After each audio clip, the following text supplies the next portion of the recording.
Spring of 1887. Whitmore County, when cattle baron Theodore, Whitmore's only son, walked past the governor's daughter at the town social and asked the laundress to dance. You could hear a pin drop in that hall. By sunrise, half the county wanted him committed to an asylum. The other half whispered he'd lost his inheritance over a woman who scrubbed shirts for a living. But what could a ranch hand's daughter possibly have that the most eligible woman in 3 states didn't? Before we jump back in, tell us where you're tuning in from. And if this story touches you, make sure you're subscribed, because tomorrow, I've saved something extra special for you. The Whitmore Ranch stretched across 15,000 acres of prime Montana grassland, where cattle grazed as far as the eye could see, and the main house stood like a monument to prosperity. Theodore Whitmore Sr. had built his empire from nothing, arriving in Whitmore County with $50 and a dream in 1865. And by 1887, he owned more land than some eastern states. His cattle brand, a double W enclosed in a circle, was known from Chicago to San Francisco. Stamped on the finest beef that fed, America's growing cities sat inside that grand house with its wraparound porch and imported furniture. Theodore Sr. had raised his only son with the expectation that the boy would not just inherit this empire, but expand it. Theodore Whitmore Jr., known to everyone as Theo, had been groomed since childhood to take his father's place among Montana's elite. He attended the finest schools, learned business from his father's partners, and understood that his marriage would be as much a business arrangement as a union of hearts. The spring social of 1887 was meant to be Theo's formal introduction to that arrangement. Governor Harrison's daughter, Miss Victoria Harrison, had traveled from the state capital specifically for this event. 22 years old, educated in Boston, fluent in French, and accomplished on the piano, Victoria represented everything a man of Theo's station should want. She wore a dress that cost more than most families earned in a year, imported from Paris with lace that had taken months to create. Her hair was arranged in the latest fashion, her posture was impeccable, and her conversation sparkled with references to art, literature, and political affairs. The Whitmore County Social Hall had been decorated for weeks in preparation. Crystal chandeliers borrowed from 3 neighboring counties hung from the ceiling, their light catching on polished silver and fine china. The territorial band had been practicing for months, and the menu featured delicacies shipped by rail from as far as New Orleans. Every person of importance within 200 miles had received an engraved invitation, and every single one had accepted. This wasn't just a social, it was the event of the year. Perhaps the decade. Theo arrived precisely on time, dressed in a suit tailored in San Francisco. His dark hair combed back, his bearing confident, but not arrogant. His father had coached him on every detail of the evening. Greet the governor first, then request Victoria's first dance. Make conversation about her interests, and by evening's end, secure permission to call on her formally. The path had been laid out as clearly as the roads on the Whitmore property, and everyone expected Theo to follow it without deviation. What no one expected was Rose Callahan. Rose wasn't supposed to be social at all. As the town's laundress, she belonged to a completely different world than the one currently glittering inside the social hall. Her mother had died when Rose was 12, leaving her and her father, Patrick Callahan, to manage alone. Patrick worked odd jobs: ranch hand, stable keeper, whatever paid enough to keep their small house on the edge of town. Rose had learned early that survival meant working harder than anyone else. And by 15, she'd built a modest laundry business, collecting dirty linens from the hotel, the boarding house, and anyone else who could pay her small fees. Her hands bore the permanent redness of hot water and lye soap. Her dresses were simple cotton, mended and remended, always clean but never fashionable. She wore her auburn hair in a practical braid, and her face, though pretty, showed the strain of someone who'd known hardship. At 20 years old, Rose had no illusions about her place in Whitmore County's social hierarchy. She was invisible to people like the Whitmores, and she preferred it that way. But that evening, Rose had a delivery to make. Mrs. Henderson, who ran the social hall's kitchen, had sent word that morning, bring the tablecloths by 6 o'clock sharp. Not a minute later, or there'd be hell to pay. Rose had spent 3 days washing, starching, and pressing 50 white linen tablecloths until they were perfect. She'd loaded them carefully into her wagon, and her father had driven her to the hall's service entrance. Just as the first guests were arriving at the front, she should have been in and out in 10 minutes. Drop the linens, collect her payment, and disappear before anyone important noticed her. But Mrs. Henderson was in a state of panic. One of the serving girls had burned her hand badly, and they were short-staffed. Could Rose possibly help serve drinks for just an hour? There'd be extra payment, of course, enough to make a real difference. Rose hesitated. She wasn't dressed for such work, and she certainly didn't belong in a room full of Montana's elite. But the money Mrs. Henderson offered represented a week's worth of laundry income, and her father's medication didn't pay for itself.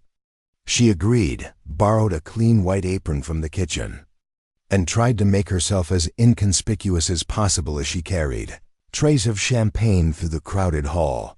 For the first hour, her strategy worked. She kept her eyes down, moved efficiently between guests, and attracted no attention. The wealthy attendees barely registered her presence. She was simply part of the help, as invisible as the wallpaper. She heard snatches of conversation about cattle prices, political appointments, and upcoming weddings. She watched Victoria Harrison hold court near the main entrance, surrounded by admirers. Her laugh musical and perfectly timed, and she saw Theo Whitmore standing slightly apart from the crowd, looking uncomfortable despite his expensive clothes and privileged position. There was something in his expression she recognized, a kind of trapped awareness, like an animal that knows the cage door is about to close, but can't figure out how to escape. She dismissed the observation immediately. What did she know about the feelings of wealthy ranchers' sons? Nothing, and it needed to stay that way. The incident happened at 8:30. Rose was navigating through a particularly dense cluster of guests when someone she never saw who stepped backward suddenly. The tray tilted, and 3 glasses of champagne tumbled directly onto the jacket of Judge Morrison, one of the territory's most influential men. The liquid spread across his expensive fabric in a dark, damning stain. The conversation around them stopped as if someone had fired a gun. Judge Morrison's face turned purple with rage. "You clumsy fool!" he roared, loud enough that the entire hall could hear. "Do you have any idea what this jacket cost? Of course you don't. You probably can't even count that high." Rose's face burned with humiliation. "I'm so sorry, sir," she said quietly, setting down the tray with shaking hands. "It was an accident. I'll pay for the cleaning." "Cleaning?" Morrison's voice dripped with contempt. "This jacket was custom-made in Philadelphia. Your entire year's wages wouldn't cover the damage. Who hired you? This is exactly why we shouldn't allow your kind. The accident was my fault, Judge Morrison." The voice cut through Morrison's tirade with the calm authority of someone accustomed to being obeyed. Theo Whitmore stepped forward, positioning himself between the judge and Rose. "I stepped backward without looking. I'm the one who caused the collision." Every eye in the hall fixed on them. Rose felt frozen, unable to process what was happening. Theo Whitmore, the man of the hour, the guest everyone had come to see, was taking the blame for her mistake. Morrison's expression shifted from rage to confusion. "Mr. Whitmore, that's very generous, but I clearly saw. You saw me step backward into this young woman's path," Theo said firmly. "I apologize for the damage to your jacket, Judge. Please send the bill to my father's office. We'll cover all costs, naturally." The judge opened his mouth, then closed it. Arguing with Theodore Whitmore's son in the middle of the social season's biggest event was a losing proposition, no matter how right he might be. He nodded stiffly and retreated, muttering about carelessness. Theo turned to Rose. In the chandelier light, she could see his eyes clearly for the first time, dark brown, intelligent, and filled with something that looked almost like an apology. "Are you all right?" he asked quietly. "I'm fine," Rose managed, though her voice came out barely above a whisper. "You didn't have to do that. It was my fault." "Accidents happen," Theo said simply. Then, before she could respond, he did something that would be discussed in Whitmore County for decades. He smiled at her, not the polite, distant smile he'd been giving other guests all evening, but a genuine expression of warmth, and said, "I don't believe we've been properly introduced. I'm Theodore Whitmore." "Rose Callahan," she replied automatically, too shocked to remember her place. "It's a pleasure to meet you, Miss Callahan." He said it as if she were one of the elegant ladies in silk rather than a laundress in a borrowed apron. "I hope the rest of your evening is less eventful." Before Rose could respond, Mrs. Henderson appeared, practically vibrating with anxiety, and pulled Rose back toward the kitchen. "What were you thinking?" the older woman hissed. "Getting the Whitmore boy involved in your clumsiness? Get back to work and stay out of sight." Rose spent the remainder of the evening in the kitchen, scrubbing dishes and trying to process what had happened. Through the doorway, she could hear the band playing and see glimpses of dancing couples. Once, she caught sight of Theo dancing with Victoria Harrison, their movements practiced and elegant, exactly what everyone expected to see. She told herself the entire incident meant nothing. Theo Whitmore had simply been raised to be polite, even to people far beneath his station. Tomorrow, he'd forget she existed, and life would return to normal. She'd continue washing clothes, he'd continue running his father's empire, and their paths would never cross again. But as she loaded her empty wagon at midnight, bone-tired and still humiliated, Rose couldn't quite shake the memory of how Theo had looked at her, not through her, the way wealthy people usually did, but directly at her, as if she were a person worth seeing. In the grand social hall, as the last guests departed and the chandeliers were extinguished one by one, Victoria Harrison took Theo's arm and smiled up at him with satisfaction. "I think this evening went splendidly," she said. "Father was very pleased with your attentiveness. We should discuss plans for the territorial governor's ball next month." Theo made appropriate responses, but his mind was elsewhere. He was thinking about a young woman with work-worn hands and genuine fear in her eyes, and wondering why defending her had felt more important than anything else that had happened all evening. Neither he nor Rose could have known then that this brief encounter, this moment of unexpected kindness, in a room full of calculated social maneuvering, would set in motion events that would challenge everything Whitmore County believed about class, dignity, and the true meaning of worth. The morning after the social, Rose woke to pounding on her front door. She'd barely slept, her mind replaying the humiliation of the spilled champagne and the confusing kindness of Theo Whitmore's intervention. When she opened the door, she found a well-dressed messenger holding a sealed envelope and a wooden box. "Delivery for Miss Rose Callahan," the man said formally, as if she received such deliveries every day. From the Whitmore residence. Rose's stomach dropped. Had they changed their minds about covering the judge's jacket? Was she being sent a bill she'd spent years trying to pay? Her hands trembled as she opened the envelope while the messenger waited. Inside was a note in elegant handwriting. "Miss Callahan, please accept this small token as an apology for the distress caused last evening. Your professionalism under difficult circumstances was admirable. To you." The wooden box contained a set of fine linen napkins, the kind wealthy families used, along with $50 in cash, more money than Rose typically earned in 2 months. She stared at the contents, unable to comprehend why Theodore Whitmore would send her anything, let alone such an extravagant amount. "There's no expected reply, miss," the messenger said, tipping his hat. "Good day." Rose stood in her doorway long after he'd gone, the box clutched in her hands. Her father emerged from his bedroom, his cough worse than usual in the morning chill. "Who was that, Rosie?"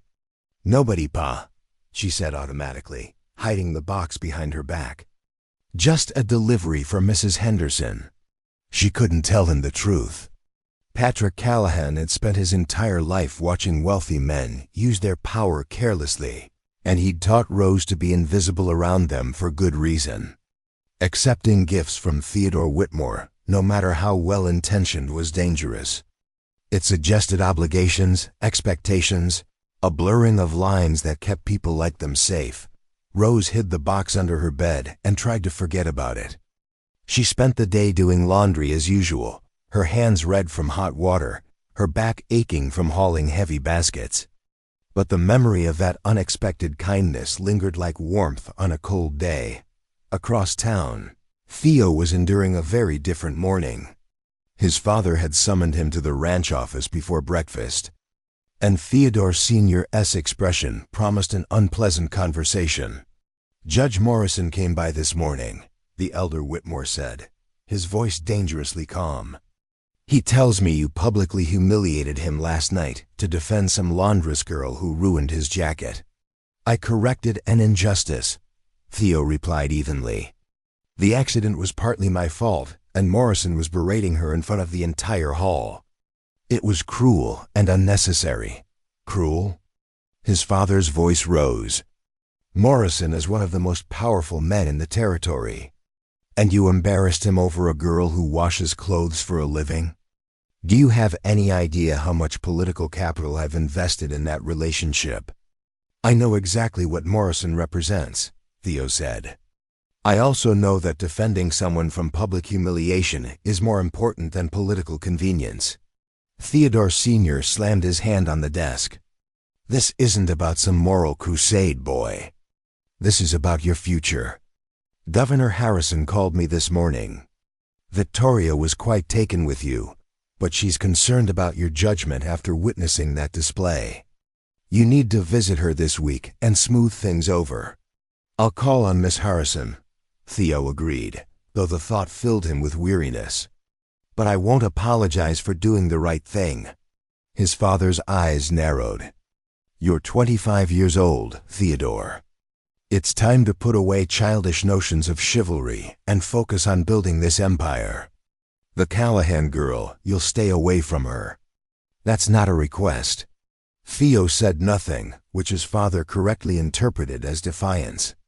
The older man's expression hardened. "I built this ranch from nothing. Everything you have, everything you are, comes from what I created. Don't throw it away over misguided idealism." After the meeting, Theo rode out to the furthest pastures, needing distance from his father's expectations and the weight of his predetermined future. He'd always known his life wasn't entirely his own. Wealthy sons rarely enjoyed that luxury. But standing in that social hall, watching Rose Callahan's face burn with humiliation while Morrison berated her, something had shifted inside him. He'd seen clearly, perhaps for the first time, how his world treated people without power. 3 days later, Theo rode into town on the pretense of meeting with the bank manager. Instead, he found himself on the street where Rose lived, a collection of modest houses that spoke of hard work and careful maintenance. He told himself he was simply ensuring she'd received his note. That this was basic courtesy, nothing more. He found her in the yard behind her house, hanging wet sheets on clotheslines that stretched between wooden posts. She wore a simple gray dress and an apron, her auburn hair escaping from its braid in the wind. When she noticed him approaching on horseback, she froze, a wet sheet still clutched in her hands. Theo dismounted and removed his hat. "Miss Callahan, I hope I'm not intruding." Rose glanced around nervously, as if checking whether neighbors were watching. "Mr. Whitmore, I received your package. You shouldn't have sent anything. The accident wasn't your fault." "It wasn't yours either," Theo said.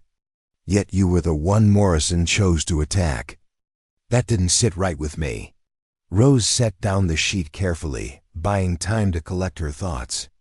Up close, in daylight, Theodore Whitmore looked different than he had in the social hall. Less polished, more real. There was genuine concern in his expression, not the distant politeness wealthy men typically showed. "I appreciate what you did," she said carefully. "But people are going to talk. You defending me, then sending gifts, so it looks improper. For both of us, but especially for you. I'm not concerned about appearances." "Then you should be," Rose said with unexpected firmness. "You have a position to maintain, a family reputation. I have a business that depends on respectable people trusting me with their linens. Neither of us benefits from this. Whatever this is." Theo studied her face, noting the intelligence behind her caution. "You're right," he admitted. "I shouldn't have come. But I wanted to apologize properly, and that seemed impossible to do in a note." "You've apologized," Rose said. "Now please go, before someone sees you here and draws conclusions that will hurt us both." Theo nodded slowly, but made no move to leave. "May I ask you something first? And I want an honest answer." Preparing and narrating this story took us a lot of time, so if you are enjoying it, subscribe to our channel, it means a lot to us. Now back to the story. Rose waited, wary. That night at the social hall.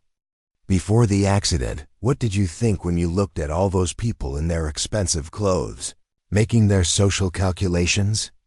The question caught Rose off guard.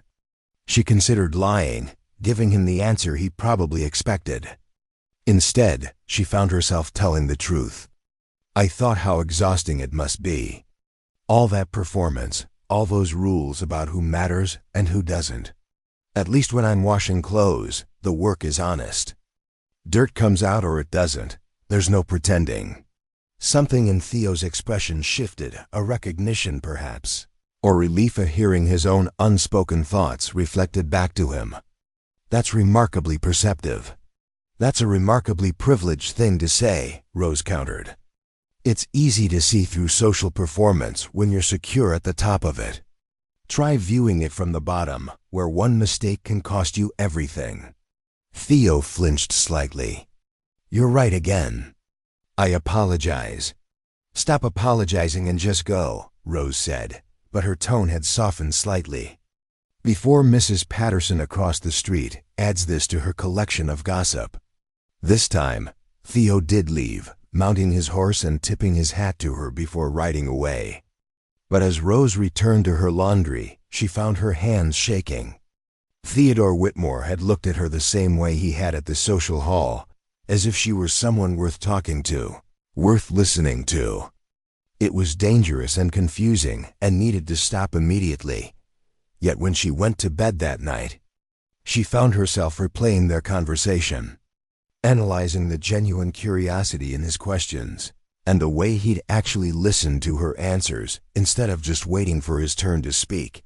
Over the following week, Theo tried to focus on his expected responsibilities. He called on Victoria Harrison at the governor's mansion, enduring an afternoon of stilted conversation about society weddings and political appointments.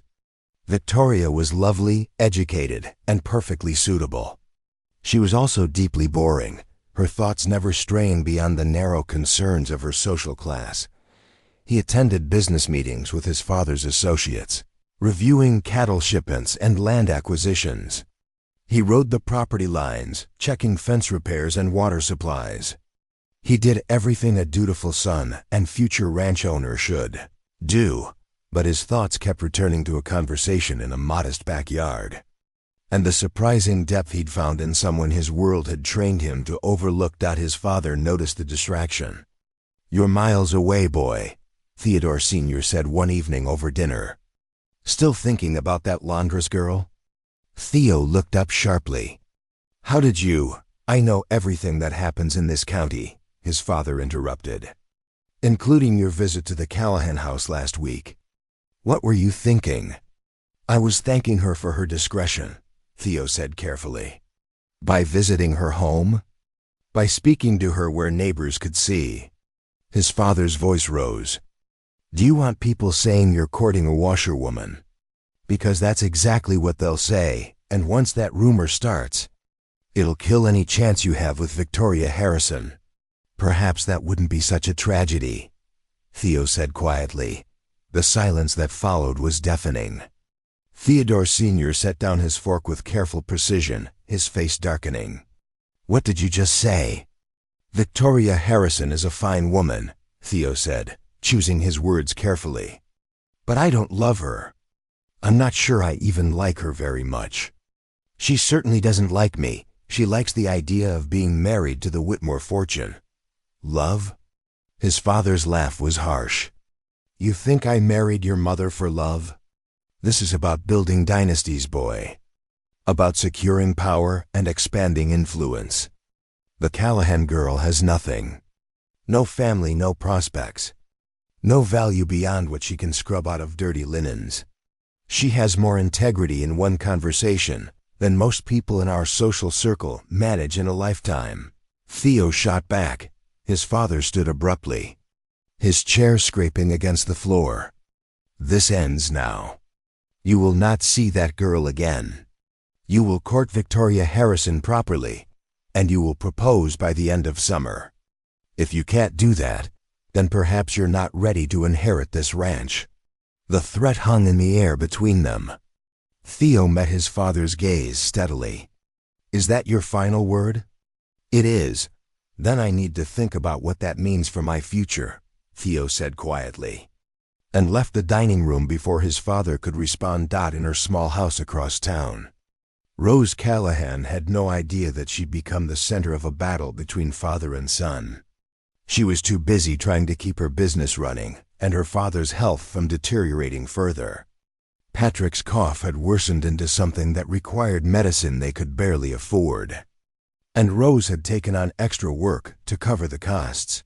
But sometimes, late at night when the laundry was done and her father was sleeping, she allowed herself to wonder what it meant that Theodore Whitmore had looked at her like she mattered, and whether that momentary connection, that brief glimpse of understanding between two people from impossibly different worlds, could possibly be anything more than a beautiful, dangerous mistake.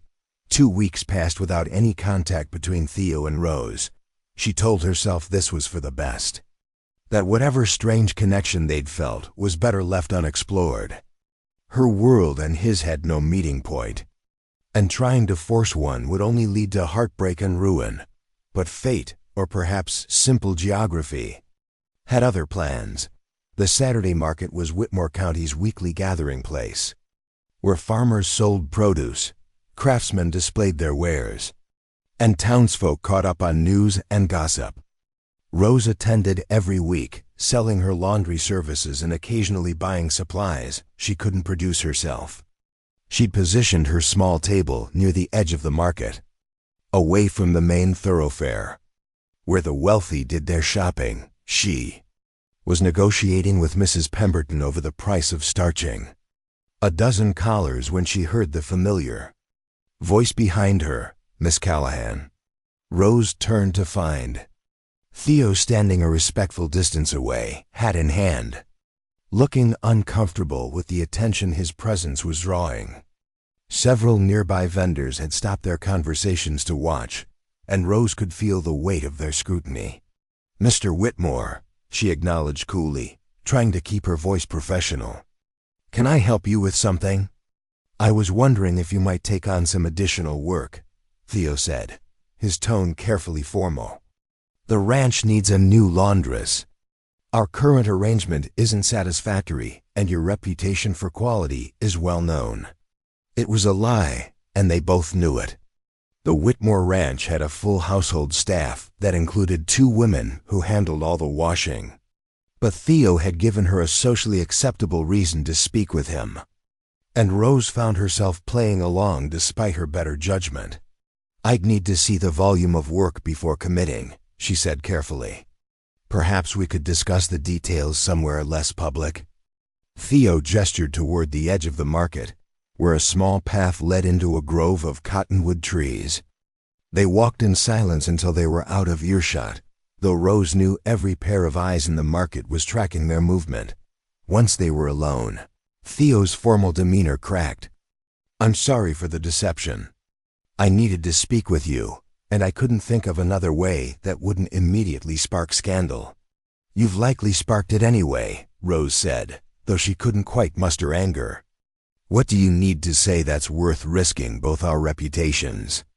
Theo ran a hand through his hair, a gesture of frustration that made him look younger and more vulnerable. "I've been trying to stay away. My father demanded it, logic demands it, and I'm sure you prefer it. But I can't stop thinking about our conversation. About what you said regarding honest work versus performance." "Mr. Whitmore." "Theo," he interrupted. "Please, when it's just us, call me Theo." Rose shook her head. "That kind of familiarity is exactly what we can't afford. You have a position to maintain, expectations to meet. I heard you've been courting the governor's daughter." "Victoria Harrison is what everyone expects me to want," Theo said bluntly. "She's beautiful, educated, connected to every powerful family in the territory. She's also calculating, shallow, and views me as a stepping stone to greater social prominence. Every conversation with her feels like a business negotiation." "Maybe that's what marriage is at your level," Rose suggested. "A business arrangement dressed up in romance. Is that really what you believe?" Theo challenged. "That people of my class are incapable of genuine feeling." Rose hesitated, choosing her words carefully. "I believe that people with power can afford to be romantic because they're insulated from consequences. People like me live in reality. We can't build our lives on feelings that won't pay rent or buy medicine." "Your father," Theo said suddenly. "I heard he's been ill. Is that why you've taken on extra work?" Rose stiffened. "How did you know about my father?" "I asked around," Theo admitted. Discreetly. "Rose, if you need help, I don't need charity." Rose cut him off, her voice sharp. "Especially not from you. Do you understand how that would look? The wealthy rancher's son giving money to the laundress? People would assume I was providing services that had nothing to do with washing clothes." Theo flinched at the implication. "I would never suggest." "You don't have to suggest anything," Rose said tiredly.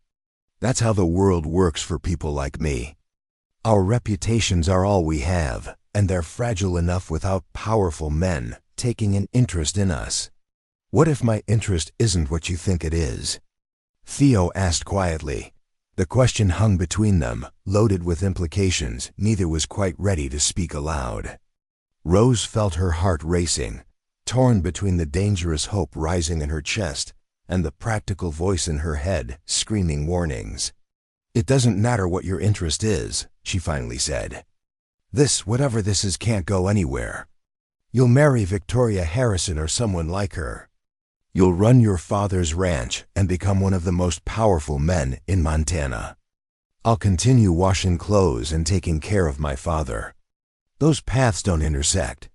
What if I don't want the path that's been laid out for me?" Theo asked. "Then you're lucky enough to have choices," Rose replied. "But choosing me wouldn't be brave or romantic, it would be stupid. Your father would disown you. Your social circle would ostracize you. And you'd eventually resent me for everything you'd given up." "You seem very certain of how I'd feel," Theo observed. "I've seen enough of the world to know how these stories end," Rose said. "The wealthy man has his dalliance with the poor girl, enjoys feeling rebellious for a few months, then returns to his proper life with a story about youthful indiscretion. The girl is left ruined, her reputation destroyed, unable to find decent work or a respectable husband. That's a cruel assessment of my character," Theo said quietly. Rose softened slightly. "I don't think you're cruel. I think you're kind and probably sincere in this moment. But sincerity doesn't change reality. In 6 months, you'll see that. I'd rather end this now than wait for that inevitable conclusion." She turned to leave, but Theo caught her arm gently. "Rose, please, just..." Give me a chance to prove you wrong. About what? Rose asked, her voice barely above a whisper. About all of it. About my sincerity. About the possibility that people can choose different paths than the ones expected of them. About whether connection between two people might matter more than social convention. Rose looked at his hand on her arm, then up at his face. The earnestness she saw there was almost painful. Why? She asked. Why risk everything for someone you barely know? Because in 2 conversations, you've been more real with me than anyone in my entire life, Theo said. Because when I'm with you, I don't have to perform or calculate or play the part I've been assigned. Because you see me, actually see me, not just the ranch or the money or the future everyone has planned. Rose gently pulled her arm free. That feeling isn't enough to build a life on. And even if it were, your father would never allow it. He'd destroy me and my father to protect his plans for you. Then we'll be careful, Theo said. We'll find ways to meet that don't draw attention. No one needs to know until we've figured out what this is. Secrets have a way of coming out, Rose warned. Especially in a town this size. I know, Theo acknowledged. But I also know that walking away from you feels impossible right now. And I don't think I'm alone in that feeling. Rose wanted to deny it, to tell him he was wrong, and that she felt nothing beyond the professional courtesy one showed to potential clients.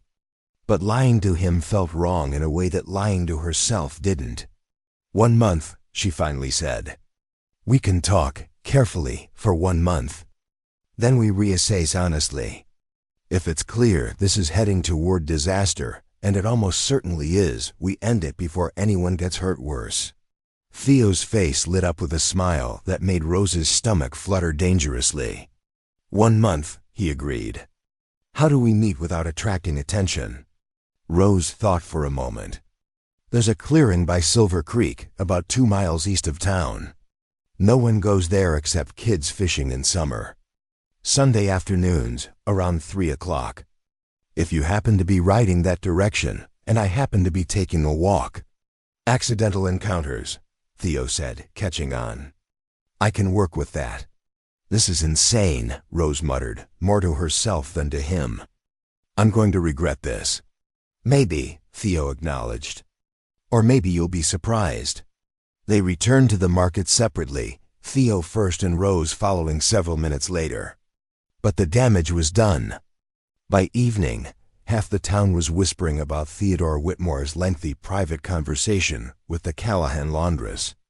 The other half was already spinning elaborate theories about what it might mean. At the governor's mansion. Victoria Harrison received a visitor that evening, her friend Margaret Crenshaw, who'd been at the market and seen everything. I thought you should know, Margaret said, her voice dripping with false concern. Theodore Whitmore was quite cozy with that laundress girl today. They disappeared into the trees for nearly 20 minutes. Victoria's expression remained composed, but her grip tightened on her teacup. How interesting. I'm sure there's a perfectly innocent explanation. Of course, Margaret agreed, though her tone suggested otherwise. Still, it might be wise to secure your claim more definitively. Men can be distracted by novelty. After Margaret left, Victoria sat alone in the drawing room, her mind working through the implications. She'd invested considerable effort in cultivating Theodore Whitmore's interest, and she wasn't about to let some common girl derail her plans. Being Mrs. Theodore Whitmore meant power, influence, and social standing that even a governor's daughter could appreciate. If this laundress represented a threat to that future, she would need to be dealt with appropriately. At the Whitmore Ranch, Theodore Sr. was receiving his own report from his foreman, who'd been at the market on business. The boy was seen talking privately with the Callahan girl, the foreman said reluctantly. Thought you should know, sir. Theodore Sr. dismissed the man and sat heavily in his office chair, anger and worry warring in his chest. He'd built everything, the ranch, the reputation, the future, through careful planning and strategic alliances. His son's infatuation with a nobody could destroy decades of work. He'd been lenient with the boy, he realized now. Too lenient. It was time to take firmer action before this situation spiraled beyond control. In her small house, Rose Callahan lay awake long past midnight, questioning every decision that had led to that agreement. By Silver Creek, she knew the risks, understood the likely outcome, and could see the disaster approaching as clearly as storm clouds on the horizon. But when she closed her eyes, she could still feel the warmth of Theo's hand on her arm and hear the genuine emotion in his voice. For the first time in her careful, practical life, Rose was choosing to hope for something impossible. Sunday afternoon couldn't come fast enough, and that terrified her more than anything. Sunday afternoon arrived with clear skies and a warm breeze that carried the scent of wildflowers across the Montana plains. Rose told her father she was taking a walk to collect herbs for Tia, plausible enough excuse, since she often foraged for medicinal plants to help with his cough. Patrick had nodded absently from his chair by the window. Too tired to question her. She reached Silver Creek at exactly 3 o'clock, her heart pounding so hard she could feel it in her throat. The clearing was just as she remembered from childhood, a small open space surrounded by cottonwoods, with the creek babbling over smooth stones. It was peaceful, isolated, and completely inappropriate for an unmarried woman to meet a man alone. Theo arrived 10 minutes later on horseback, leading the animal to drink from the creek before tethering it to a low branch. He wore simple riding clothes rather than his usual formal attire, and his hair was slightly disheveled from the wind. He looked more relaxed than Rose had ever seen him. "You came," he said, and the relief in his voice was unmistakable. "I said I would," Rose replied, staying near the edge of the clearing as if proximity to the path might somehow make this more respectable. "Though I spent the entire walk here questioning my judgment." Theo smiled. "I spent the entire ride doing the same thing. But here we are." An awkward silence fell between them. In the market, with a clear purpose and public eyes watching, conversation flowed naturally. Here, alone and without pretense, neither seemed sure how to begin. Finally, Theo spoke. "Tell me about your father. You mentioned he's ill." Rose relaxed slightly. This was safer territory than whatever charged atmosphere had been building. "He has a lung condition. Started as a cough 3 years ago, got progressively worse. The doctor says it's from years of working in dusty conditions, stables, grain mills, wherever he could find work. Medicine helps, but it's expensive. That's why you work so hard," Theo observed. "The laundry business supports you both." "It does," Rose confirmed. "Pa raised me alone after my mother died. He could have remarried, made his life easier, but he said I was enough. Now it's my turn to take care of him." Theo sat down on a fallen log, gesturing for Rose to join him. After a moment's hesitation, she did, maintaining a careful distance between them. "My mother died when I was 17. Theo said quietly. "Pneumonia. It happened fast. She was fine 1 week, gone the next. My father never recovered from it. He buried himself in work, in building the ranch bigger and more successful. I think he believes that if he creates something substantial enough, it'll fill the emptiness she left. Does it work?" Rose asked softly. "No," Theo said. "You can't replace love with land or cattle or money, but he keeps trying." Rose studied his profile, seeing past the wealthy rancher's son to the person beneath. "Is that why he's so determined about your marriage to Victoria Harrison? He's trying to build something that can't be built." "Partly," Theo acknowledged. "But it's also about control. My father lost control when my mother died. He couldn't save her, couldn't prevent it, couldn't fix it. Now he tries to control everything else. My future, the ranch's expansion, every business decision. If he can dictate enough variables, maybe he can prevent any more loss." "That must be suffocating," Rose said. "It is," Theo admitted. "But I also understand it. Loss changes people. Makes them afraid in ways they weren't before. They sat in comfortable silence for a moment, watching the creek flow past. A blue jay called from the trees, and somewhere in the distance, cattle lowed. It was peaceful in a way Rose's life rarely was. No work demanding her attention. No social performance required. Just two people talking honestly. "Can I ask you something?" Theo said eventually. "And I want the truth, even if it's harsh." Rose nodded warily. "Do you think I'm being selfish? Pursuing this whatever this is, when I know it could hurt you?"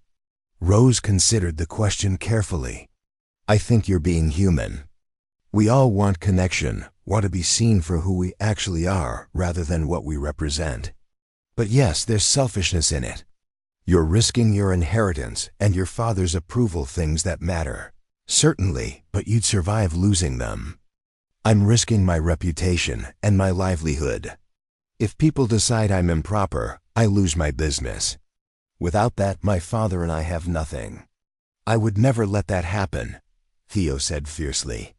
"You might not have a choice," Rose replied gently. "Once a scandal starts, it takes on a life of its own. Your good intentions wouldn't stop it." "Then we'll be more careful," Theo insisted. "We'll make sure no one suspects anything until we know what this is and whether it's worth fighting for." "And if it is?" Rose challenged. "If we discover that this feeling between us is real, what then? Do you really think your father would accept me? That your social circle would welcome a laundress into their ranks?" Theo's jaw tightened. "I don't care what they think." "You say that now," Rose said. "But you've never been on the outside of that world. You don't know what it's like to be invisible, to be dismissed as less than.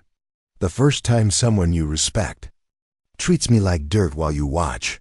The first time you're excluded from an important business meeting because your wife isn't suitable, that's when you'll start to care." "You're wrong about me," Theo said quietly. "I'm not as shallow as you think." "I don't think you're shallow," Rose said. "I think you're idealistic. And idealism is a luxury that reality eventually strips away." Theo turned to face her fully. "My mother was a farmer's daughter. Did you know that?" Rose blinked, surprised. "No, I'd heard she came from back east, from a wealthy family. That's the story my father tells now," Theo interrupted. "But it's not true. She grew up on a small farm in Ohio. When my father met her, he was nobody, just an ambitious young man with dreams. She believed in those dreams and helped him build them. They faced opposition from everyone. Her family thought she was marrying beneath her station, and the few wealthy people my father dealt with looked down on both of them." "What happened?" Rose asked. "They proved everyone wrong," Theo said simply.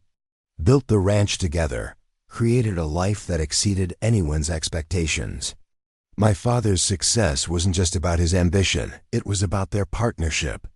She managed the household accounts, negotiated with suppliers, even helped with branding cattle when they couldn't afford extra hands. She was remarkable." "Then why does your father insist you marry Victoria?" Rose asked. "If he loved a woman who wasn't from his social class, why can't he understand? Because losing her broke something in him," Theo said sadly. "He looks at me and sees the same risk he took, and he's terrified I'll end up as devastated as he was. He wants me to make a safe, calculated marriage because he thinks love is dangerous." Rose absorbed this information, seeing Theodore Sr. in a new light. "That's tragic." "It is," Theo agreed. "But it doesn't mean he's right. My mother wouldn't have wanted this for me, a marriage of convenience to someone I can barely stand. She would have wanted me to find what she and my father had before grief. Twisted it into something fearful." "You can't know that," Rose said gently. "I know it because she told me," Theo said. "Right before she died. She made me promise not to let my father's fear dictate my life. She said the ranch meant nothing if I was miserable running it." Rose felt tears prickling her eyes. "I'm sorry you lost her." "I'm sorry you lost your mother too," Theo said. How old were you? 12, Rose replied. She died giving birth to what would have been my brother. We lost them both. Pa never forgave himself, even though there was nothing he could have done. Is that when you started the laundry business? Rose nodded. Pa couldn't work and grieve and take care of me all at once. I was already helping with washing at home, so I started offering services to neighbors. It grew from there. By the time I was 15, I was supporting us both. That's extraordinary, Theo said. Most people would have crumbled under that responsibility. I didn't have the luxury of crumbling, Rose said matter-of-factly. You do what you must to survive. Theo reached out slowly, giving Rose time to pull away, and took her hand. You're the strongest person I've ever met. Rose looked down at their joined hands, his smooth and unmarked by labor, hers red and rough from years of hot water and lye soap. The contrast spoke volumes about the distance between their worlds. Strength isn't always enough, she said quietly. Sometimes the odds are just too steep. Then we change the odds, Theo said. How? Rose challenged, though she didn't pull her hand away. I don't know yet, Theo admitted. But I know I can't just walk away from you. These past 2 weeks trying to stay away, it felt like suffocating. Every conversation with Victoria felt more hollow. Every business meeting with my father felt more pointless. You've made me question everything I thought I knew about my life. Is that a good thing? Rose asked. I think it might be, Theo said, even if it's terrifying.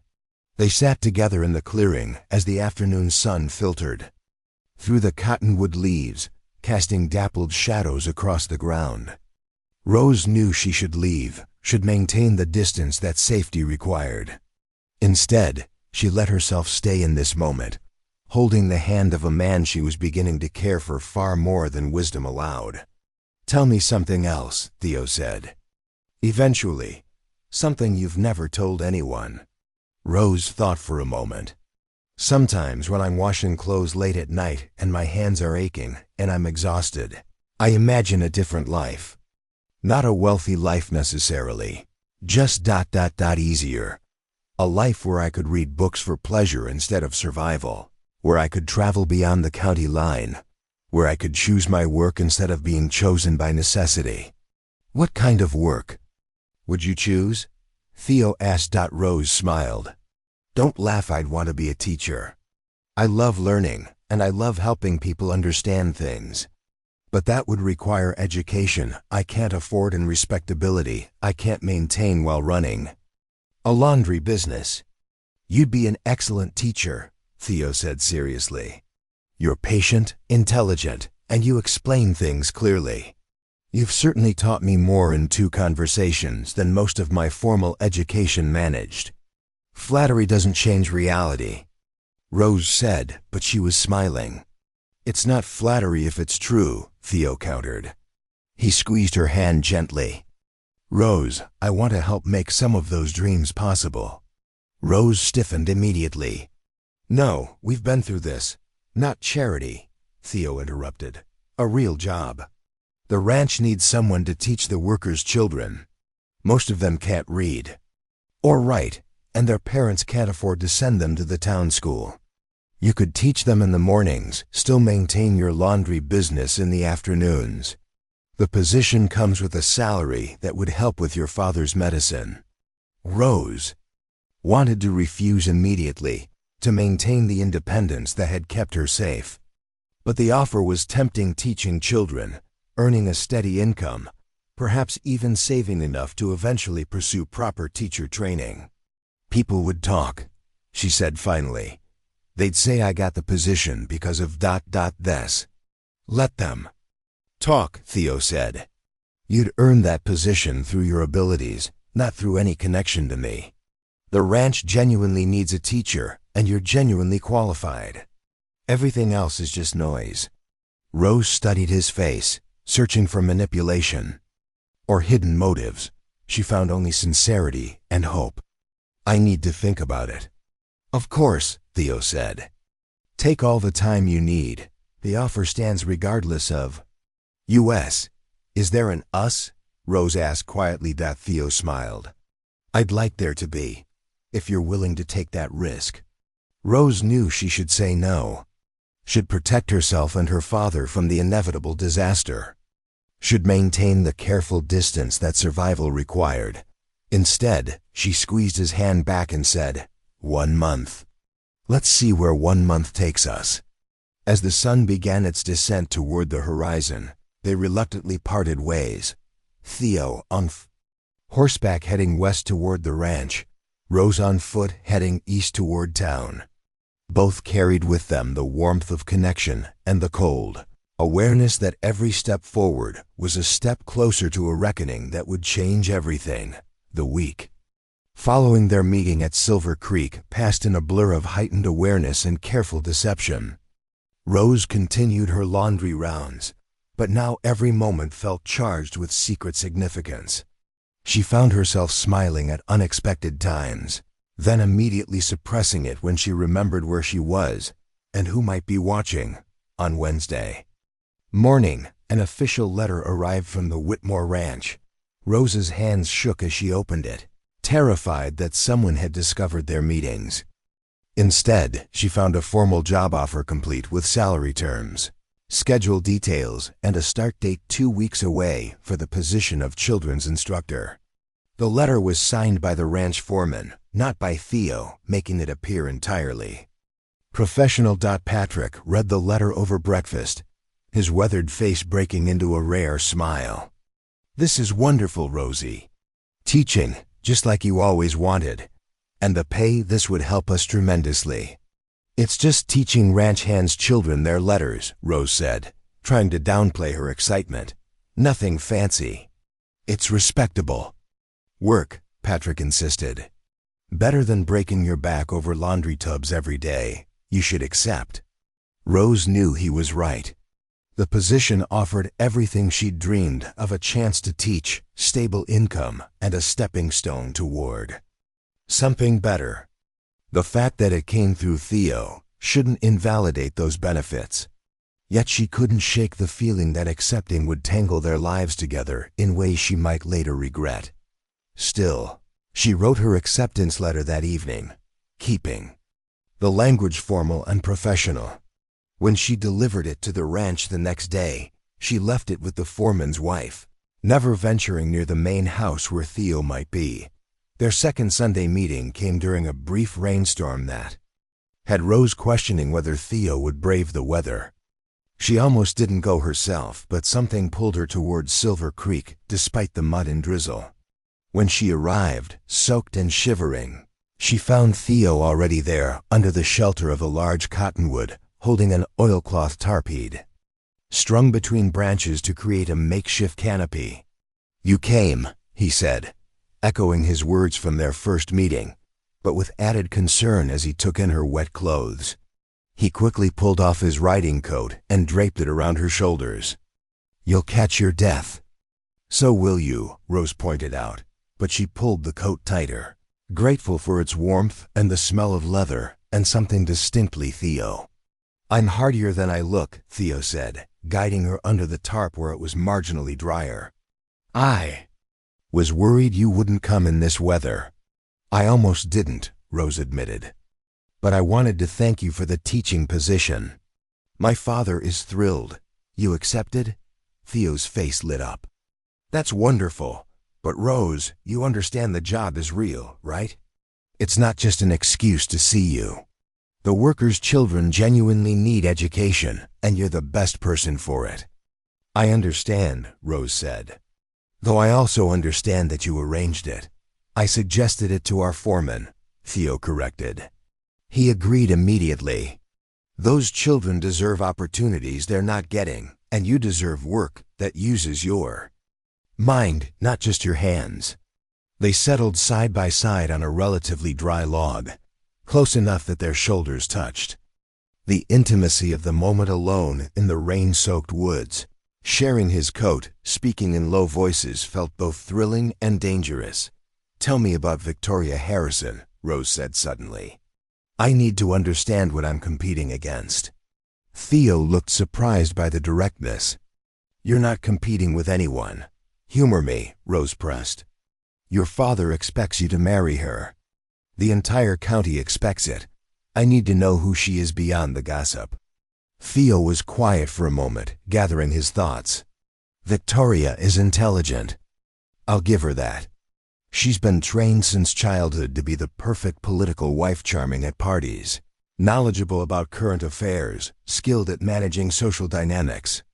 She plays the piano beautifully, speaks 3 languages, and can discuss literature and art with impressive depth. She sounds accomplished, Rose said, trying to keep the insecurity from her voice. She is, Theo agreed. She's also calculating, in ways that make me uncomfortable. Every conversation feels rehearsed, every smile practiced. When we're alone, she drops the charm and talks about social advancement, political connections, and how our marriage would benefit both families. She's never once asked about my interests, my dreams, or what I actually want from life. Maybe she assumes she already knows, Rose suggested. You're the heir to the Whitmore fortune. What more could you want? That's exactly the problem, Theo said. She sees the position, not the person. To her, I'm interchangeable with any other wealthy rancher's son. She'd marry my brother if I had one, or my cousin, or whoever fit the requirements. And you want someone who sees you, Rose said softly. I want someone who argues with me when I'm being idealistic, Theo said, turning to look at her. Someone who challenges my assumptions and speaks uncomfortable truths. Someone who doesn't need my money or my name because she's built her own life through sheer determination. Rose felt her breath catch. That's a dangerous thing to want. I'm beginning to realize that everything worth having is dangerous. Theo replied. The rain intensified, drumming on the tarp above them and creating a cocoon of sound that isolated them from the rest of the world. Rose knew she should maintain distance, should keep this relationship in the realm of friendship rather than letting it drift towards something deeper. But when Theo reached for her hand again, she let him take it. My father is planning a formal dinner next month, Theo said quietly. Governor Harrison and his family will be there.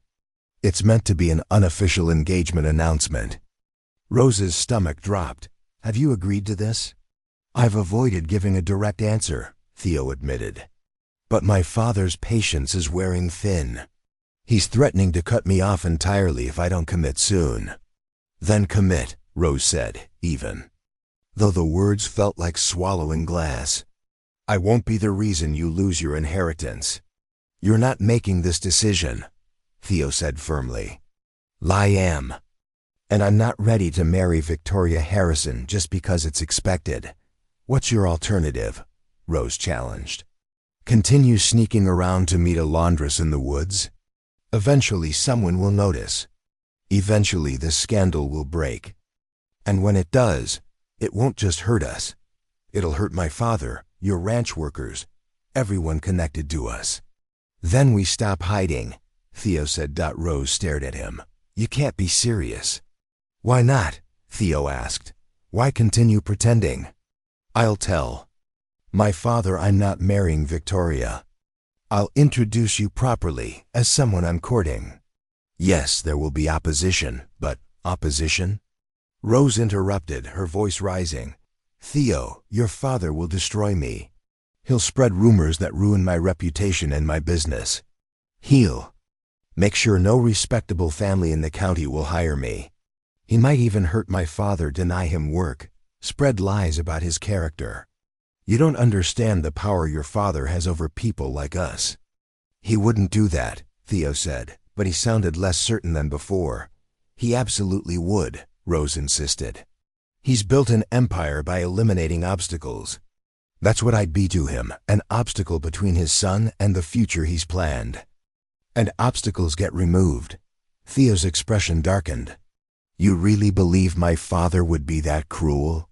I believe powerful men protect their interests, Rose said. And I believe the kindness you showed me at social, the quality that made me care about you, is something your father never had. You're different from him, Theo, and that's wonderful. but it also means you don't fully understand how ruthless he can be. They sat in heavy silence, the weight of reality pressing down on the fragile hope they'd been building. Finally, Theo spoke, his voice tight with frustration. "So what do we do? Just accept that this is impossible and walk away?" Rose wanted to say yes, wanted to end this before someone got seriously hurt. But she was surprised to find that she couldn't form the words. "I don't know," she whispered instead. Theo pulled her closer, his arm around her shoulders. "The month isn't up yet. We have time to figure this out."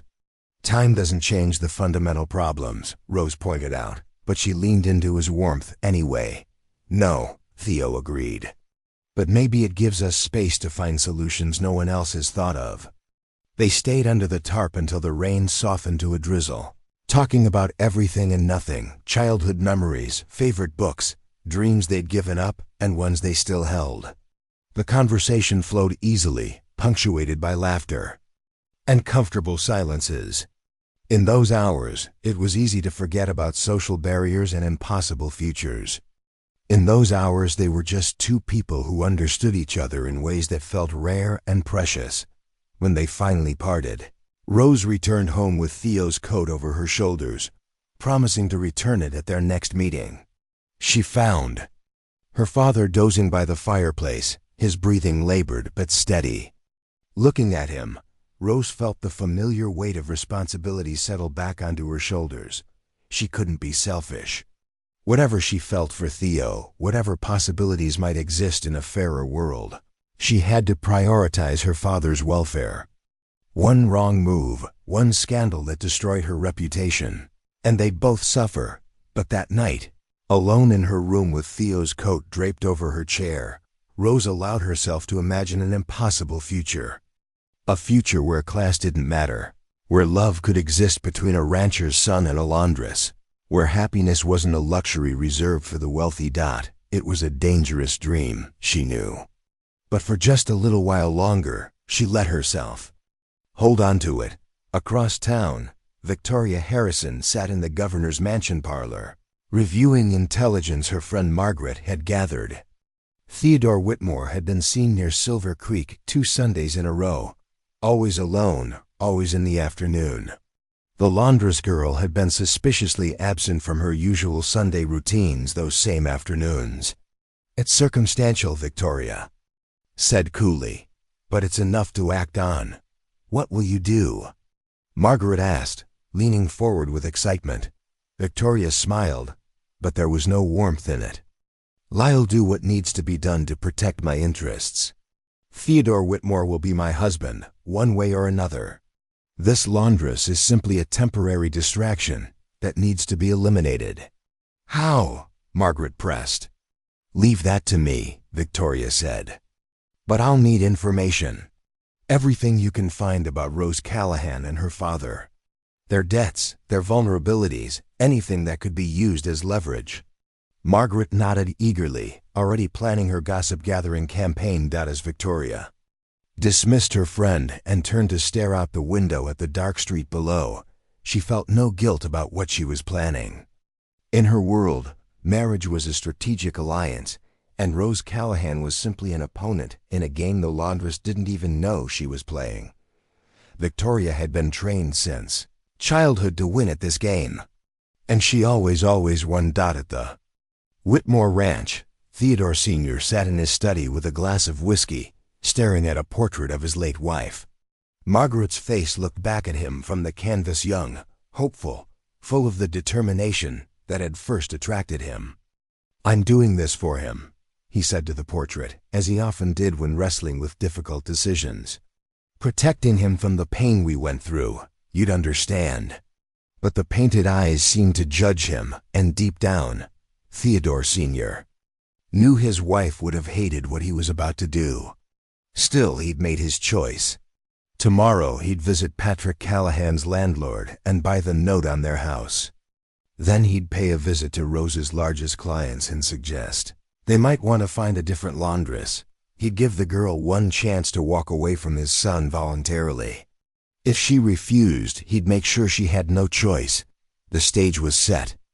the players moving into position. And in her small house at the edge of town, Rose Callahan slept peacefully, unaware that the storm she'd feared was already gathering on the horizon. Rose's first day as a teacher at the Whitmore Ranch arrived with unexpected nervousness. She'd faced down angry customers, negotiated with difficult suppliers, and managed her father's illness with steady composure. But standing outside the small building that had been converted into a schoolroom, watching children of various ages file in with curious eyes, she felt genuinely uncertain. The foreman's wife, Mrs. Chun, had helped prepare the space. Simple wooden benches lined the room, a slate board hung on one wall, and supplies, chalk, slates, primers were stacked neatly on a makeshift desk. 15 children ranging from ages 6 to 14 waited for her to begin, their faces showing everything from eager anticipation to sullen resistance. "Good morning," Rose said, steadying her voice. "My name is Miss Callahan, and I'm here to help you learn to read and write. Some of you might wonder why this matters. You're ranch workers' children, and ranch work doesn't require books. But reading opens doors. It means you can keep your own accounts, write your own letters, read contracts before you sign them. It means no one can cheat you because you can't read what they've written." A girl of about 10 raised her hand tentatively. "Can you really teach us all that?" "If you're willing to work hard," Rose said with a smile. "I promise to make it as interesting as possible." The morning flew by in a blur of introductions, assessment of skill levels, and establishing routines. By midday, Rose felt exhausted but exhilarated. This was work that mattered, work that could change lives. For those few hours, she'd forgotten about Theo, about the complications of their impossible situation, about everything except the joy of watching children's faces light up when they successfully decoded their first words. She was packing her supplies when Theo appeared in the doorway. "How was your first day?" Rose's heart skipped, but she kept her expression neutral. "Productive. The children are eager learners." "I watched for a few minutes through the window," Theo admitted. "You're a natural teacher. I've never seen those children so focused."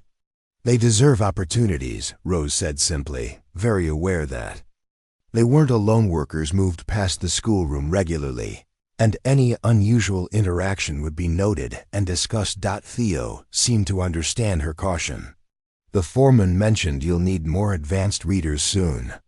There's a collection of books in the ranch house library that aren't being used. I'll have them brought over." "That's generous," Rose said formally. "The children will appreciate it." Their eyes met for just a moment, long enough to communicate everything they couldn't say aloud, before Theo nodded and left. Rose watched him go, then forced herself to focus on organizing primers and preparing lessons for tomorrow. That evening, Rose discovered the first hint that something was wrong. Mrs. Pemberton, one of her most reliable laundry clients, sent word that she'd no longer require Rose's services. No explanation, just a curt message delivered by a house servant who wouldn't meet Rose's eyes. Rose tried not to panic. Losing one client was unfortunate, but manageable. But over the next 3 days, 4 more clients terminated their arrangements with similarly vague excuses. Mrs. Henderson at the social hall claimed she'd found someone cheaper. The boarding house manager said they were reducing expenses. Judge Morrison's household, which had never been particularly friendly, simply stopped sending laundry without any explanation at all. By Thursday evening, Rose had lost nearly half her laundry business. The income from teaching helped, but it wasn't enough to cover her father's medicine and their living expenses. Worse, she couldn't identify any common reason for the sudden cancellations. She'd provided excellent service, her prices were fair, and she'd never missed a deadline. "Something's wrong," she told her father over a dinner of bread and thin soup. "This isn't normal business fluctuation. Someone's interfering." Patrick's expression darkened. "The Whitmore boy. People have seen you two talking. They're punishing you for stepping above your station." Theo wouldn't, Rose began, then stopped. Theo wouldn't sabotage her deliberately, but his father certainly would. That night, unable to sleep, Rose walked through town trying to understand the pattern. She noticed something odd. Every client she'd lost either did business with the Whitmore ranch or owed Theodore Sr. money or favors. It wasn't random at all. It was systematic elimination of her income, carefully orchestrated to look like natural attrition. Friday morning brought confirmation in the form of a visitor. Theodore Whitmore Sr. arrived at her door precisely at 8 o'clock, dressed impeccably, his expression pleasant, but his eyes cold. "Miss Callahan," he said with exaggerated politeness, "might I have a moment of your time?" Rose's stomach churned, but she maintained her composure. "Of course, Mr. Whitmore. Please come in." Patrick was still asleep, his breathing labored after a bad night. Rose led Theodore Sr. to their small sitting room, acutely aware of how shabby it must appear to someone. Of his wealth, the mended furniture, the worn rugs, the absence of anything decorative or luxurious. "I'll be direct," Theodore Sr. said once they were seated. "My son has developed an inappropriate attachment to you. I'm here to discuss how we can resolve this situation in a way that benefits everyone." "I'm not sure what you mean," Rose said. Carefully, though her heart was pounding. Theodore Sr.'s pleasant expression didn't change. "Don't insult my intelligence, Miss Callahan. I know about your meetings at Silver Creek. I know Theodore arranged your teaching position. I know he's been making a fool of himself over you." Rose felt cold dread spreading through her chest. "Nothing improper has happened between your son and me." "Perhaps not yet," Theodore Sr. acknowledged, "but intentions are clear enough. Theodore is meant to marry Victoria Harrison, a match that will secure important political connections and expand our family's influence. Your presence complicates those plans." "Then perhaps you should discuss this with your son," Rose suggested, fighting to keep her voice steady. "I have no control over his feelings or decisions." "No, but you have control over your own actions," Theodore Sr. said. "Which brings me to my proposal. I'll pay you $500, a substantial sum, to leave Whitmore County. You and your father can relocate anywhere you choose, set up a new business, start fresh. In exchange, you'll have no further contact with Theodore." The offer hung in the air between them. $500 was more money than Rose had ever dreamed of having. It could buy a house in another town, provide for her father's medical care for years, give them security they'd never known. It would also mean abandoning the teaching position she'd just started, the children who were counting on her, and Theo, who'd shown her that connection between people could transcend the barriers society erected. "And if I refuse?" Rose asked. Theodore Sr.'s pleasant expression finally cracked, showing the steel beneath. "Then I'll continue what I've already started. You've lost several clients this week. That will continue until you have no laundry business left. I own the note on this house. Your landlord was happy to sell it to me. I can call that note due at any time, and you and your father will be evicted. Your father needs work to supplement your income. I control most of the employment opportunities. In this county, he won't find any." Rose felt her hands trembling and clasped them together tightly. "You destroy two innocent people to control your son's personal life?" "I'm protecting my son from making a catastrophic mistake," Theodore Sr. corrected. "You seem like a decent enough girl, Miss Callahan, but you're not suitable for Theodore. He's infatuated with some romantic notion of class barriers being meaningless. But real life isn't a fairy tale. That infatuation will fade, and he'll be left with a wife who can't navigate his social world, can't help with business connections, can't provide the partnership he needs. He'll grow to resent you, and you'll both be miserable." "That's his choice to make," Rose said quietly. "He's 25 years old and thinking with his heart instead of his head," Theodore Sr. said dismissively. "It's my responsibility as his father to protect him from his own poor judgment." So here's my final offer. Take the $500 and leave, or I'll destroy everything you've built. Your business, your home, your father's health care, all of it gone within a month. And Theodore will blame you for being too stubborn to accept a generous offer. He wouldn't believe that, Rose said, though she wasn't entirely certain. Are you willing to bet everything on that assumption? Theodore Sr. asked. Because I promise you, Miss Callahan, I will make your life here impossible. You'll have nothing left. Your father's illness will worsen without proper care. You'll end up in the poorhouse if you're lucky, on the streets if you're not. All because you refuse to accept reality. Rose stood abruptly, her voice shaking with anger. Get out of my house. Theodore Sr. rose slowly, adjusting his coat. You have until Monday to decide. After that, the offer drops to $300. After 2 weeks, there's no offer at all, just consequences. He left without another word, and Rose stood frozen in her sitting room, feeling as if the walls were closing in.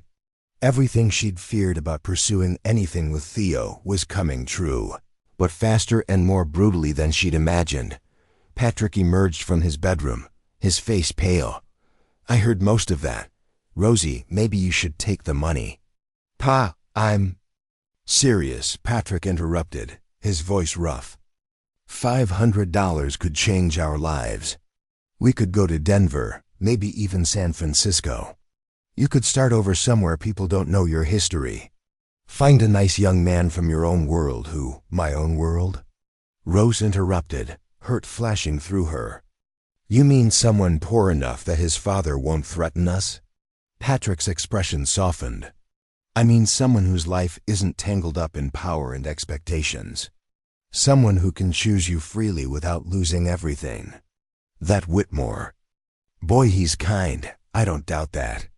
But his father controls his whole future. What kind of life would you have together?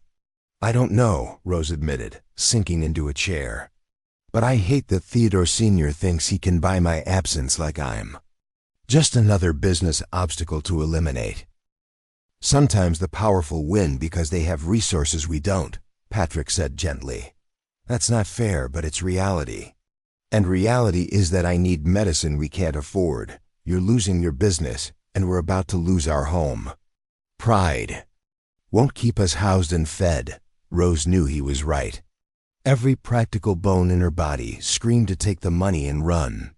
But something deeper, some stubborn conviction that people shouldn't be treated like chess pieces, made her resist. I need to talk to Theo, she said finally. Bad idea, Patrick warned. His father probably has people watching us now. I don't care, Rose said. Before I make any decision, Theo deserves to know what's happening. Sunday couldn't come fast. Enough. Rose debated whether to go to Silver Creek. Theodore Sr. knew about their meetings, so secrecy was pointless, but decided it was still safer than being seen together in town. She arrived early, pacing the clearing nervously until Theo appeared. He took one look at her face and dismounted quickly. What's wrong? Rose told him everything, the lost clients, his father's visit, the ultimatum, the threats. Theo's expression darkened with each detail, his hands clenching into fists. He had no right, Theo said, his voice tight with anger. I'll talk to him. I'll make him understand. He won't listen, Rose interrupted. Theo, your father isn't trying to understand. He's trying to eliminate what he sees as a problem. And he has all the power to do it. Then we'll fight back, Theo insisted. I'll restore your clients. With what leverage? Rose challenged. Your father controls your inheritance, your position at the ranch, everything you have. If you defy him openly, he'll cut you off. Then what? You'll be as poor as me, and we'll both be destroyed. Theo grabbed her hands. I don't care about the money. You say that now, Rose said, echoing her earlier warning. But you've never lived without it.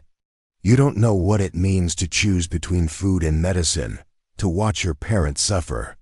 Because you can't afford care, to be powerless against people who can destroy you on a whim. So what are you saying? Theo asked, his voice strained. That we should just give up? Rose felt tears threatening but forced them back. I'm saying that maybe your father is right. Not about me being unsuitable, I don't accept that. But about the cost being too high. He'd lose everything for a relationship that might not survive the pressure. I'd lose the little I have trying to hold on to something impossible, and my father would suffer most of all.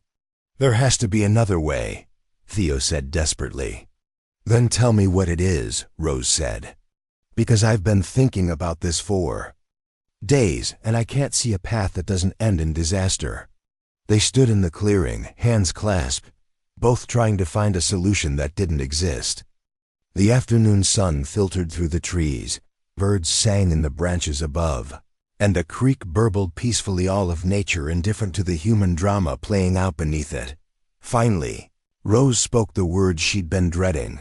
Your father gave me until Monday to accept his offer. Maybe I should take it. No, Theo said fiercely. Rose, you can't. $500 would transform my father's life, Rose continued, her voice breaking. We could go somewhere new, somewhere his health might improve. I could train properly as a teacher. We'd be free of debt and fear for the first time in years. You'd be alone, Theo said quietly. In a strange town, without friends or community. Starting over from nothing. I've done it before, Rose said. When my mother died, we started over. We'll survive. Theo pulled her into his arms, and Rose let herself lean against him, memorizing the feeling of being held, of being wanted, of mattering to someone beyond her usefulness. She knew this might be the last time, knew that practicality would eventually override feeling. Don't decide yet, Theo whispered against her hair. Please. Give me a week to find another solution. What solution could possibly exist? Rose asked. I don't know, Theo admitted. But I refuse to believe that power and money always win. There has to be something we haven't thought of. Rose wanted to believe him, wanted to think that determination could overcome reality. But she'd lived too long in the real world to put much faith in unlikely solutions. Still, she agreed to wait one more week. Not because she thought anything would change, but because she couldn't quite bring herself to say goodbye just yet.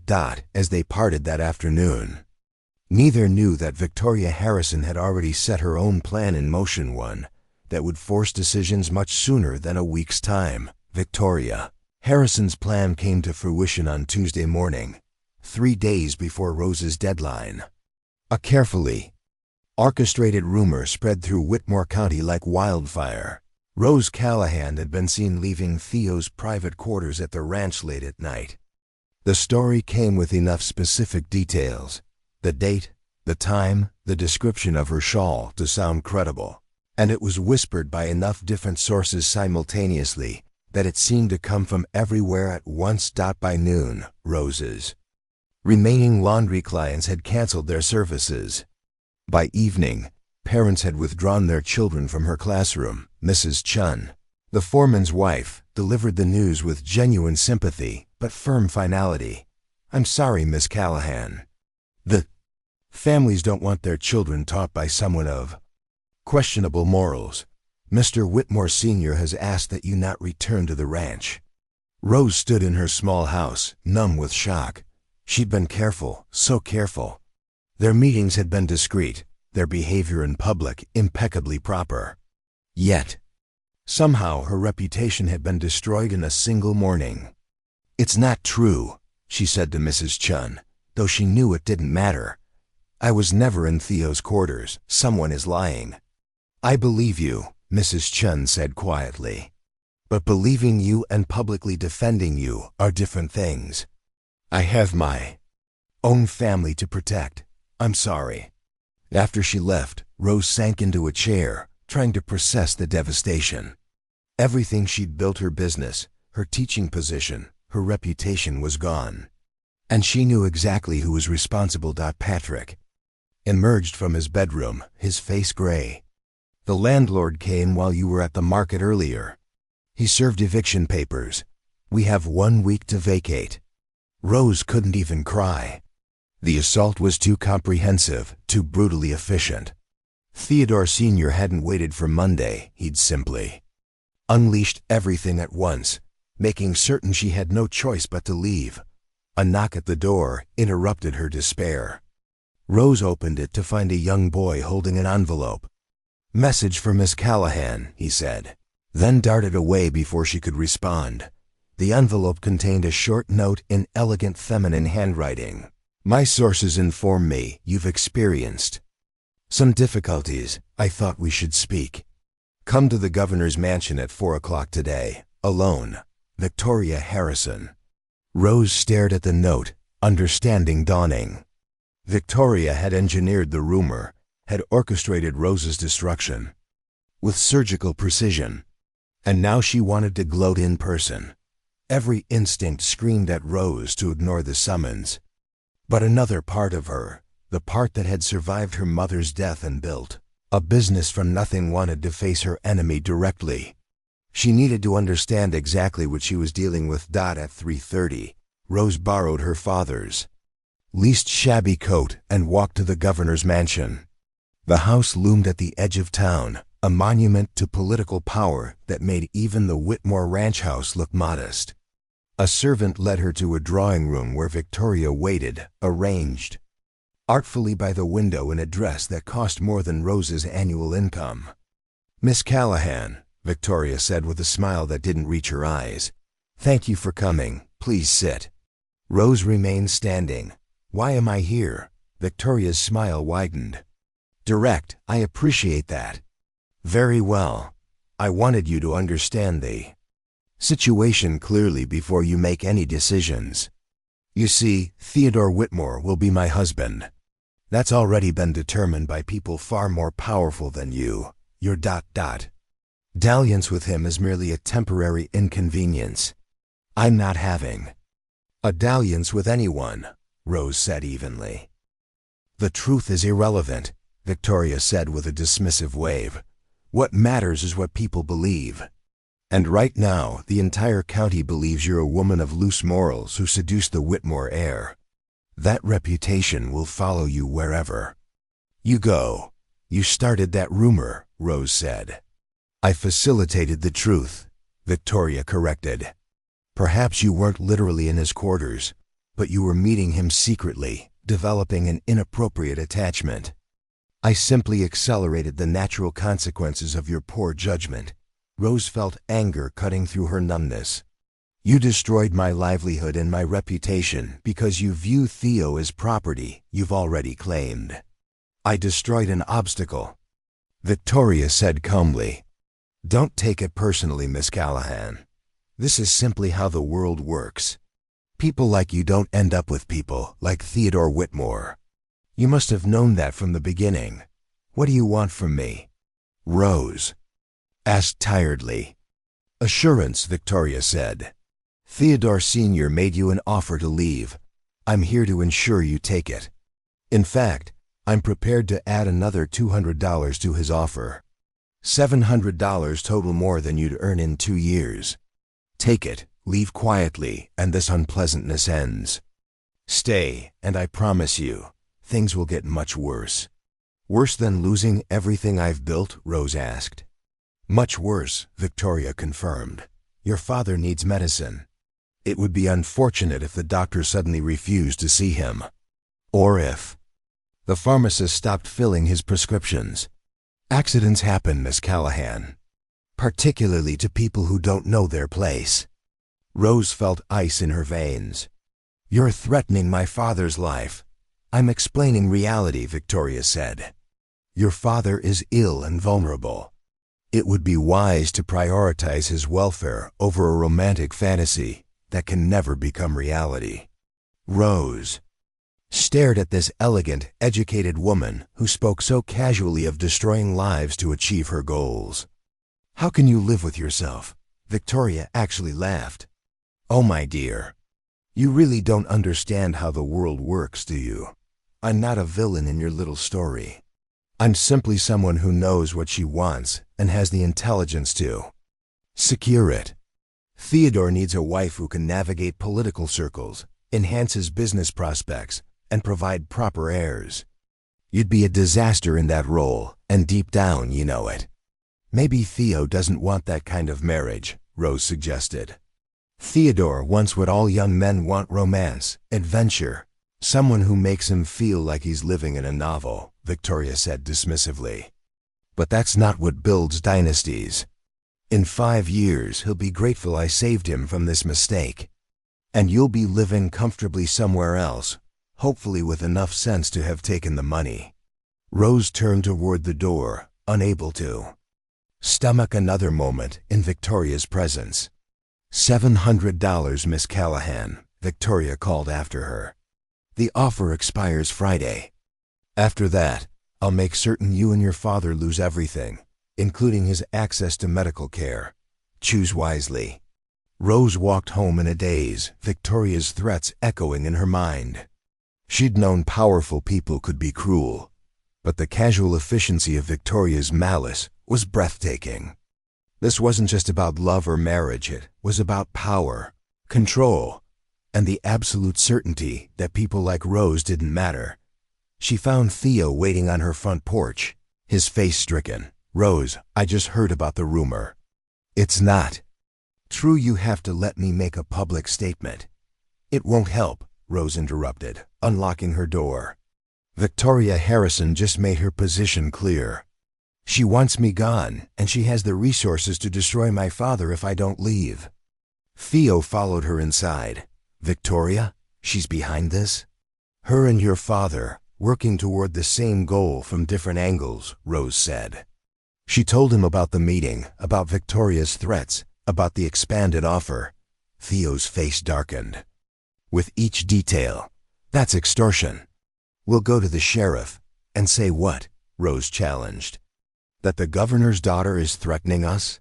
That your father is using his business leverage to pressure me? They've broken no laws, Theo. They're just using the power they have. Then I'll refuse to marry her, Theo said. I'll make it clear publicly that I have no interest in Victoria Harrison, that these rumors about you are false, and your father will disinherit you, Rose interrupted. Victoria will spread more rumors. My father will lose access to medical care. We'll all be destroyed, and for what? So you can make a grand gesture? For you, Theo said desperately. So we can have a chance. There is no chance. Rose's voice cracked, months of careful control finally breaking. Don't you see? Victoria was right about one thing. I don't belong in your world.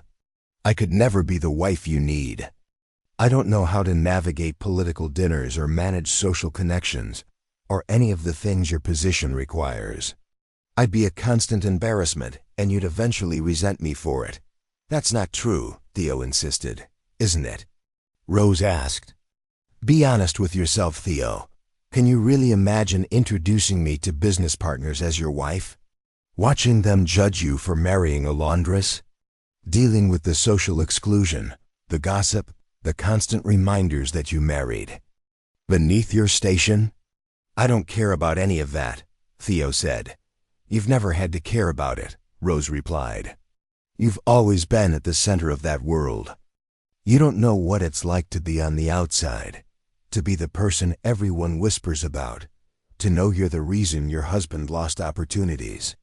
Theo reached for her hands. Rose, I love you. The words hung in the air between them, the first time either had spoken them aloud.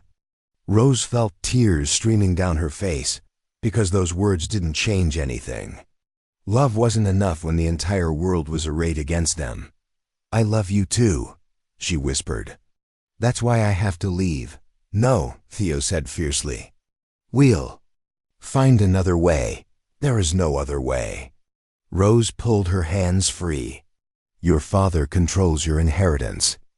Victoria controls social opinion. Between them, they've made it impossible for me to stay. My father's health is deteriorating, and he needs care I can't provide here anymore.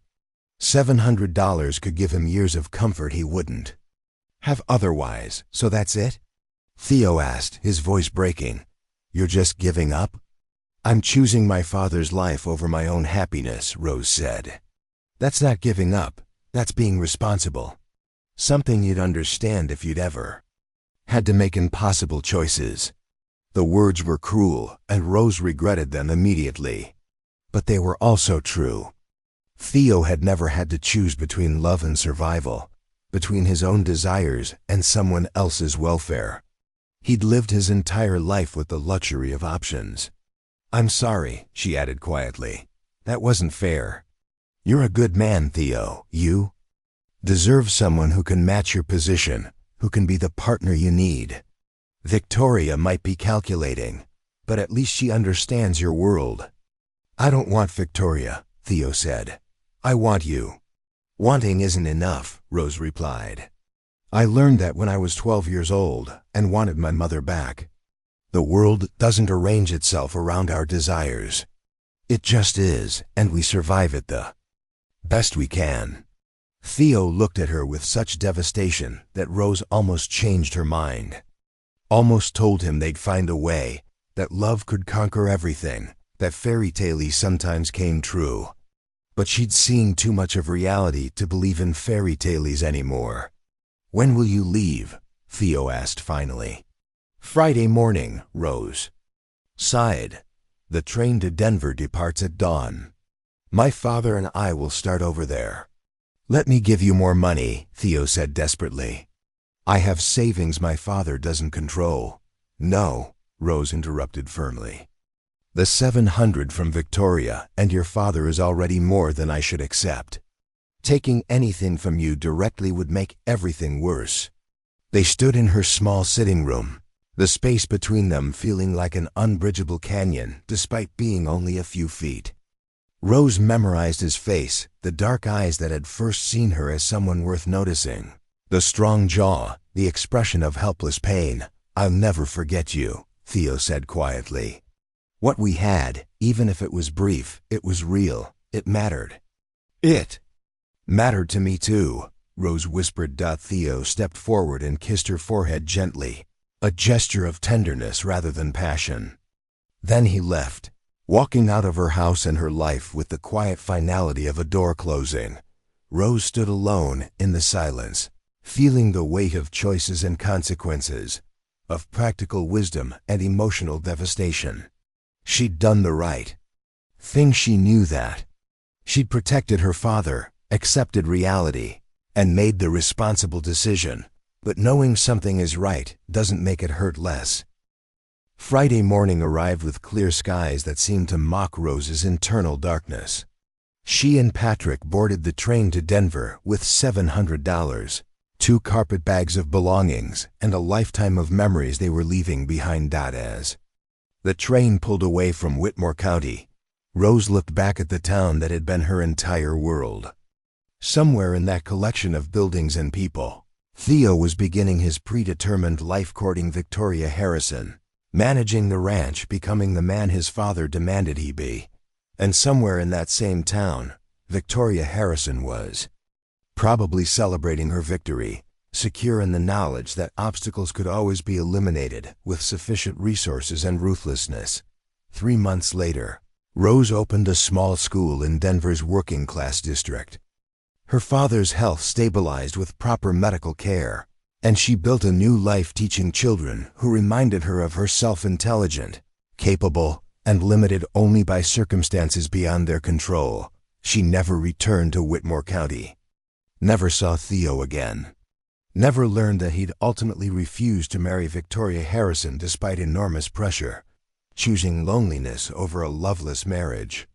Never knew that Theodore Sr. had eventually realized his son would never forgive him, and had spent his final years trying fruitlessly to repair their relationship.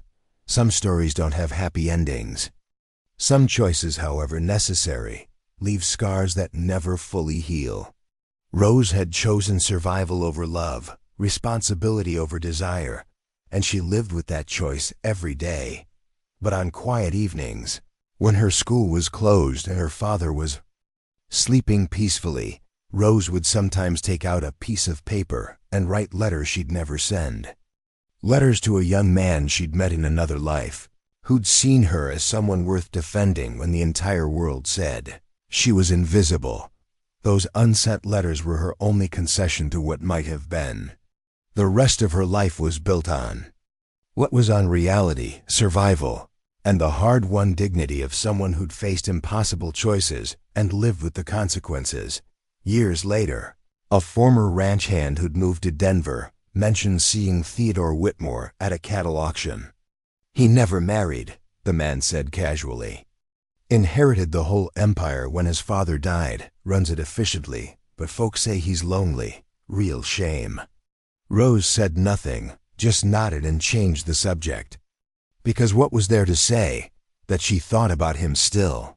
That some part of her had never stopped loving the person who'd briefly made her believe in impossible things. The world hadn't changed because two people from different worlds had fallen in love. Power still protected power.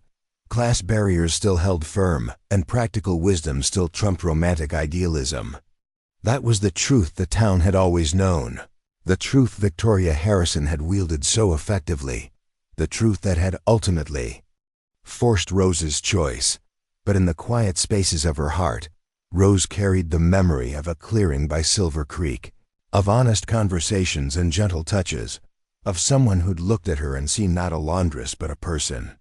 And that memory, however bittersweet, was something no one could take away. That it wasn't the ending she'd wanted, but it was the ending she'd earned through courage, sacrifice, and the terrible wisdom that comes from understanding that sometimes love isn't enough to overcome the forces arrayed against it. And in Whitmore County, Theo lived with his own memories of a woman who'd taught him that real worth had nothing to do with social position, and that sometimes the bravest thing you could do was let someone go. Neither of them got what they wanted, but they'd both learned truths about themselves and the world that would shape the rest of their lives. And perhaps, in its own heartbreaking way, that was its own kind of ending, not happy, but honest. Not fairy tale, but real. The town had been shocked when the rancher's son chose the laundress over the governor's daughter. But in the end, the shock had faded, the gossip had died down, and the world had continued turning exactly as it always had, with power firmly in the hands of those who'd always held it, and love relegated to a beautiful and practical dream that people like Rose Callahan couldn't afford to chase. That was the truth Whitmore County had wanted all along. And that was the truth it got. Up next, you've got two more standout stories right on your screen. If this one hits the mark, you won't want to pass these up. Just click and check them out. And don't forget to subscribe and turn on the notification bell so you don't miss any upload from us.